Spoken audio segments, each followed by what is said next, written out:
Welcome back to In Depth with Academia. I'm Richard Price, founder and CEO of Academia IDU, and as always, just to make it super clear, I'm here to walk you through the research, not to promote or endorse it.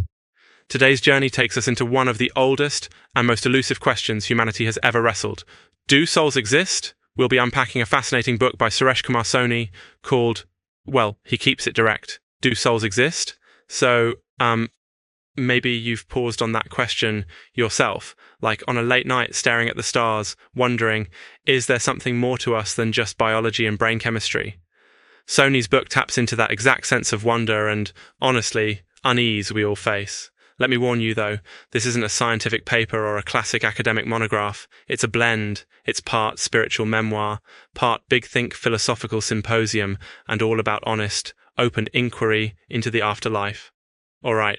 Let's start with what sparked this book, because, wow, it's a story. On the night of August 10th, 2003, which happened to coincide with the Hindu festival of Raksha Bandhan and a full moon, Soni was alone, reflecting, when he felt a remarkable presence. He describes it as his late father, the Urdu poet Meherlal Soni, Zia Fatehabadi, entering the room. Suddenly, Soni was overcome by this aura, and in what he felt was a trance-like state, he started mimicking his father's writing gestures only family would know. The wildest part? Soni began to write poetry in Urdu, a language he didn't even know. He got the verses down in Hindi too, totally stunned by the entire episode. When he later described the event to his mum, she, pretty much immediately, connected it all back to when her husband had died. Same festival, same full moon, even a sudden drizzle outside, which is just, those details are spooky cool. She saw the experience as a sort of spiritual omen, even suggesting it was a sign of her own approaching departure.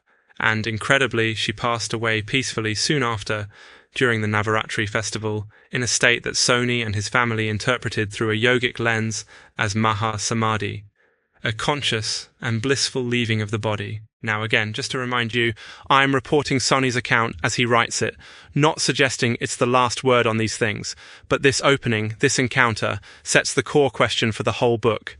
Are souls real? Can consciousness persist after death? Why does this matter? Well, whether you're a seeker, a skeptic, or just a curious soul, the question touches our fears, our hopes, and, honestly, what makes us human. Are we just neurons firing, or is there some deeper spark, some piece of us that survives death, maybe connecting to loved ones across mysterious divides? From that wild personal anecdote, Soni dives into philosophical and spiritual exploration. He doesn't stay in autobiography mode. He raises questions about consciousness, mystical experiences, memory, death, and whether there's such a thing as Turiya, the fourth state of consciousness described in Vedanta philosophy. And here's what's super unique. Soni doesn't just offer his own reflections, he reaches out. Literally hundreds of people responded. Scientists, philosophers, religious teachers, skeptics, psychologists, even mystics. The book turns into this massive global conversation, a tapestry of beliefs and doubts. You get responses from neuroscientists who say, very respectfully, hey, this is probably a manifestation of the subconscious, deeply meaningful, but not proof of an afterlife. And right next to them, a Sufi mystic or a Christian pastor saying, this is an authentic spiritual message, a connection with the beyond. Even rational skeptics weigh in, calling for empirical evidence or leaning on coincidence or subconscious projection. So, you notice how eclectic it gets? For me, it actually reminded me of an old family debate we used to have. Well, there's no proof we have that debate, but, sometimes I wonder if family recipes for tomato sauce don't get handed down the same way as, spiritual legacy. But that's maybe for another show. Anyway, the core of the book is invitation, not conclusion.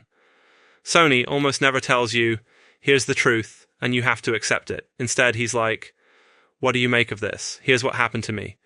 Do you think souls exist? If they do, what does that mean for you, for how you face loss or make sense of mystical experiences or culture or, gosh, even poetry? For the listener, I think the takeaway is not believe or dismiss. It's more, here's a thoughtful, courageous personal story, and here's a crowdsourced chorus of perspectives. Maybe you find a response that mirrors your own gut feeling. Maybe you see possibilities you hadn't considered.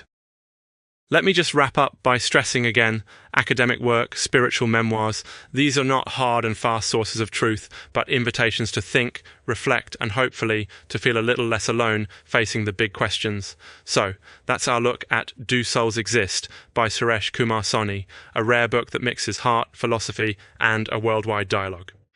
Thanks for joining me on In Depth with Academia, and remember, I'm just here to present, not to preach. Until next time, keep wondering.